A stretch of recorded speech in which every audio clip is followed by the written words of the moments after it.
ನಮಸ್ಕಾರ ವೀಕ್ಷಕರೇ, ಇಂದು ನಾವು ಮಾತನಾಡಲಿರುವುದು ಭಕ್ತರ ಬದುಕಿಗೆ ತಾಯಿಯಂತೆ ಆಸರೆಯಾಗಿರುವ ಅಪಾರ ನಂಬಿಕೆ ಮತ್ತು ಭಕ್ತಿಯಿಂದ ಪೂಜಿಸಲ್ಪಡುವ ಶ್ರೀ ಅಮೃತೇಶ್ವರಿ ಹಲವು ಮಕ್ಕಳ ತಾಯಿ ದೇವಸ್ಥಾನದ ಬಗ್ಗೆ.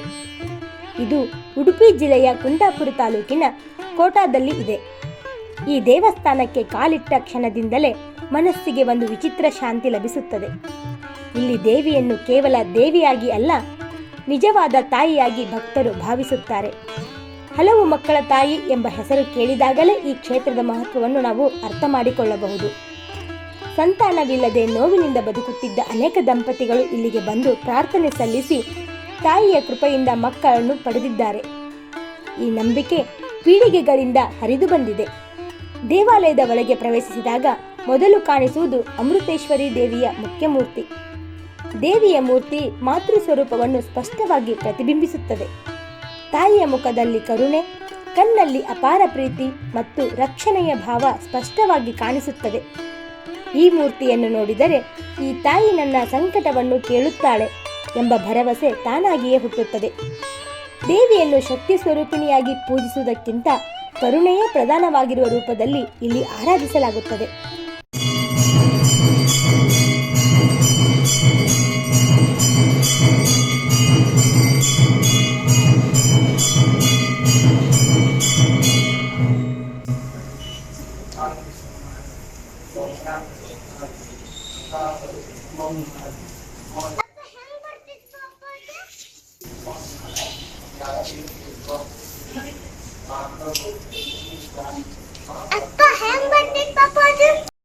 ಈ ದೇವಸ್ಥಾನದ ಇತಿಹಾಸವನ್ನು ನೋಡಿದರೆ ಇದು ಕಲ್ಲಿನಲ್ಲಿ ಬರೆದ ಶಾಸನಗಳಿಗಿಂತ ಜನರ ಬದುಕಿನಲ್ಲಿ ಉಳಿದಿರುವ ಕಥೆಗಳ ಮೂಲಕ ಜೀವಂತವಾಗಿದೆ.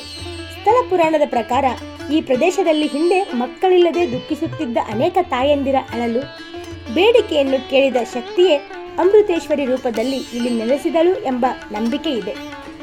ಆ ದಿನದಿಂದ ಈ ದೇವಿ ಹಲವು ಮಕ್ಕಳ ತಾಯಿಯಾಗಿ ಪ್ರಸಿದ್ಧಳಾದಳು ಎನ್ನಲಾಗುತ್ತದೆ. ಇನ್ನೊಂದು ಜನಪದ ಕಥೆಯ ಪ್ರಕಾರ ಈ ಪ್ರದೇಶವನ್ನು ಕಾಡು, ರೋಗ ಮತ್ತು ದುಷ್ಟಶಕ್ತಿಗಳಿಂದ ರಕ್ಷಿಸಿದ ಶಕ್ತಿ ದೇವಿ ಅಮೃತೇಶ್ವರಿ. ಅವಳು ಊರಿನ ಮಕ್ಕಳನ್ನು ತನ್ನ ಮಕ್ಕಳಂತೆ ಕಾಪಾಡಿದಳು. ಹೀಗಾಗಿ ಭಕ್ತರು ಆಕೆಯನ್ನು ತಮ್ಮ ಕುಟುಂಬದ ತಾಯಿಯಂತೆ ಭಾವಿಸಿ ಪೂಜಿಸಲು ಆರಂಭಿಸಿದರು. ಈ ನಂಬಿಕೆ ಇಂದಿಗೂ ಅಚಲವಾಗಿ ಮುಂದುವರೆದಿದೆ. ಸಂತಾನ ಭಾಗ್ಯಕ್ಕಾಗಿ ದೀಪ ಹಚ್ಚುವುದು, ಹರಕೆ ಕಟ್ಟಿಕೊಳ್ಳುವುದು, ದೇವಿಗೆ ನೈವೇದ್ಯ ಸಲ್ಲಿಸುವುದು, ತಾಯಿಯ ಉದ್ಭವ ಮಕ್ಕಳಿಗೆ ಎಣ್ಣೆ ಸವರುವುದು ಇಲ್ಲಿ ಸಾಮಾನ್ಯ. ಇಲ್ಲಿ ಗರ್ಭಗುಡಿಯ ಸುತ್ತ ಇರುವ ಕಲ್ಲುಗಳು ತಾಯಿಯ ಮಕ್ಕಳು. ಅವು 3 ವರ್ಷಕ್ಕೊಮ್ಮೆ ತಾವಾಗೆ ಉದ್ಭವವಾಗುತ್ತವೆ. ಮಕ್ಕಳಿಲ್ಲದ ದಂಪತಿಗಳು ಇಲ್ಲಿಗೆ ಬಂದು ಅವುಗಳಿಗೆ ಎಣ್ಣೆ ಸವರಿ ತಮಗೂ ಮಕ್ಕಳಾಗುವಂತೆ ಬೇಡಿಕೊಳ್ಳುವುದು ಇಲ್ಲಿನ ವಾಡಿಕೆ. ವಿಶೇಷವಾಗಿ ಮಕ್ಕಳ ಆರೋಗ್ಯ, ವಿದ್ಯಾಭ್ಯಾಸ ಮತ್ತು ಆಯುಷ್ಯಕ್ಕಾಗಿ ತಾಯಿಗೆ ಪ್ರಾರ್ಥನೆ ಮಾಡುವವರು ಹೆಚ್ಚು. ಹರಕೆ ಫಲಿಸಿದ ನಂತರ ಮಗುವನ್ನು ದೇವಾಲಯಕ್ಕೆ ಕರೆತಂದು ತಾಯಿಯ ಮುಂದೆ ನಿಲ್ಲಿಸಿ ಕೃತಜ್ಞತೆ ಸಲ್ಲಿಸುವ ದೃಶ್ಯಗಳು ಇಲ್ಲಿ ಸಾಮಾನ್ಯವಾಗಿ ಕಾಣಿಸುತ್ತವೆ. ಈ ದೇವಾಲಯದ ದೊಡ್ಡ ಸಂದೇಶವೇ ತಾಯ್ತನ. ತಾಯಿ ಅಮೃತೇಶ್ವರಿ ಎಲ್ಲರನ್ನೂ ತನ್ನ ಮಕ್ಕಳಂತೆ ನೋಡುತ್ತಾಳೆ ಎಂಬ ಭಾವನೆ ಭಕ್ತರ ಮನಸ್ಸಿನಲ್ಲಿ ಗಟ್ಟಿಯಾಗಿ ನೆಲೆಸಿದೆ. ನಂಬಿಕೆ ಮತ್ತು ಶ್ರದ್ಧೆಯೊಂದಿಗೆ ಇಲ್ಲಿ ಬರುವವರಿಗೆ ತಾಯಿ ನಿರಾಶೆ ಮಾಡುವುದಿಲ್ಲ ಎಂಬುದು ಜನರ ಗಾಢ ನಂಬಿಕೆ.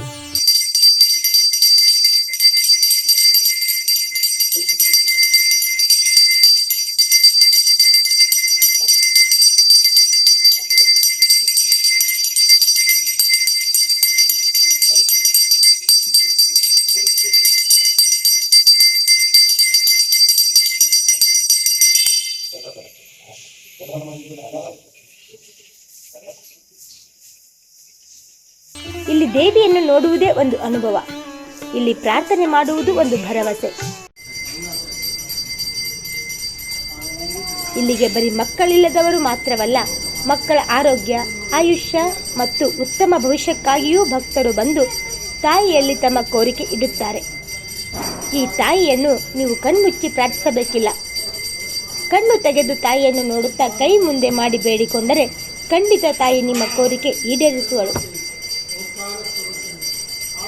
ನೀವೇನು ಸಂಕಲ್ಪ ಮಾಡಿಕೊಡ್ತೀರಿ ತಾಯಿ ಆ ಸಂಕಲ್ಪಗಳನ್ನೆಲ್ಲ ಆ ತಾಯಿ.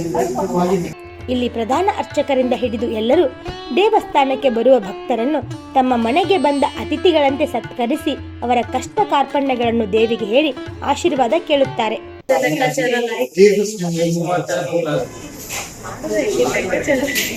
ಅವರು ತಾಯಿಯನ್ನು ಪೂಜಿಸುವಾಗ ಪ್ರತಿ ಸಲ ತಾಯಿಗೆ ಏರಿಸಿದ ಹೂವು ಕೆಳಗೆ ಬೀಳುವ ಮೂಲಕ ಭಕ್ತರಿಗೆ ಭರವಸೆ ನೀಡುವುದು ನೀವು ಕಣ್ಣಾರೆ ನೋಡಬಹುದು.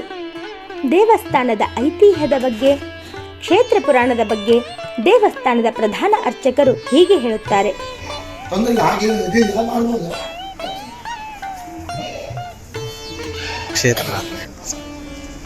ಇದು ಅಮೃತೇಶ್ವರಿ ಹಲವು ಮಕ್ಕಳ ತಾಯಿ ದೇವಸ್ಥಾನ. ಇಲ್ಲಿ ವಿಶೇಷತೆ ಅಂತ ಹೇಳಿದ್ರೆ ಮಕ್ಕಳು ಹುಟ್ಟುವಂತ ಕ್ಷೇತ್ರ. ಪ್ರತಿ 3 ವರ್ಷಗಳಿಗೊಮ್ಮೆ ಮಕ್ಕಳು ಹುಟ್ಟುವಂತ ಕ್ಷೇತ್ರ.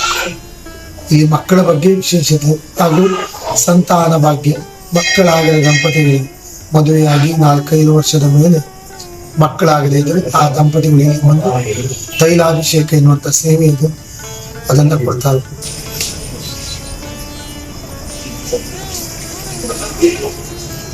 ಮತ್ತೆ ಹುಟ್ಟಿದ ಮಕ್ಕಳಿಗೆ ಹಠ, ಹೊರಟುತನ, ವಿದ್ಯೆಯಲ್ಲಿ ಹಿನ್ನೆಲೆ, ಆರೋಗ್ಯದಲ್ಲಿ ಸಮಸ್ಯೆ, ಮದುವೆ ಸಂಬಂಧಗಳ ಸಂಕಟವಾಗಿದೆ, ಇಲ್ಲಿ ಬಂದು ಮಕ್ಕಳಿಗೆ ಎಣ್ಣೆಯನ್ನು ಹಚ್ಚಿ ನುಡಿಸಿ ಎಣ್ಣೆಯನ್ನು ಕೊಟ್ಟು ಪ್ರಾರ್ಥಿಸಿಕೊಡ್ತಾರೆ. ಅವರ ಸಂಕಲ್ಪ ಗಿಡದ ಮೇಲೆ ಅವರ ಶಕ್ತಾನುಸಾರವಾಗಿ ಸೇವೆ ಕೊಡ್ತಾರೆ.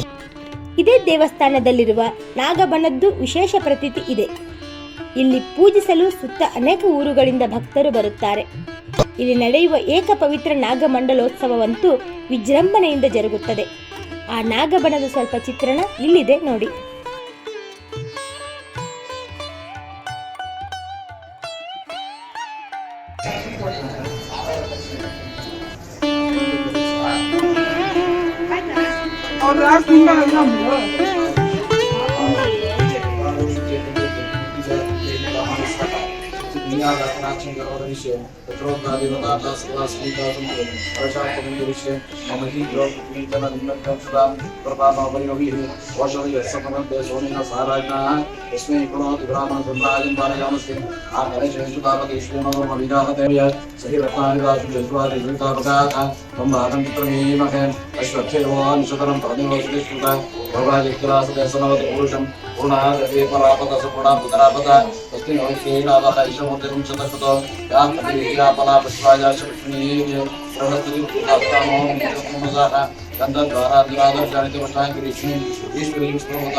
ನೀವು ಉಡುಪಿ ಹೋದಾಗ ಅಥವಾ ಆನೆಗುಡ್ಡೆ ದೇವಸ್ಥಾನಕ್ಕೆ ಹೋದಾಗ ರಾಷ್ಟ್ರೀಯ ಹೆದ್ದಾರಿ 66ರಲ್ಲಿ ಕಾಣಸಿಗುವ ಈ ದೇವಸ್ಥಾನಕ್ಕೆ ಖಂಡಿತ ಭೇಟಿ ಕೊಡಿ. ವಿಡಿಯೋ ಲೈಕ್ ಮಾಡಿ ಹಾಗೂ ಚಾನೆಲ್ ಸಬ್ಸ್ಕ್ರೈಬ್ ಮಾಡಲು ಮರೆಯಬೇಡಿ. ತಾಯಿ ಅಮೃತೇಶ್ವರಿ ತಮಗೆಲ್ಲ ಒಳ್ಳೆಯದು ಮಾಡಲಿ. ನಮಸ್ಕಾರ. ಚಿಕ್ಕ ಚೊಕ್ಕ ಮಾಹಿತಿಗಾಗಿ ನಮ್ಮ ಚಾನೆಲ್ ಸಬ್ಸ್ಕ್ರೈಬ್ ಮಾಡಿ.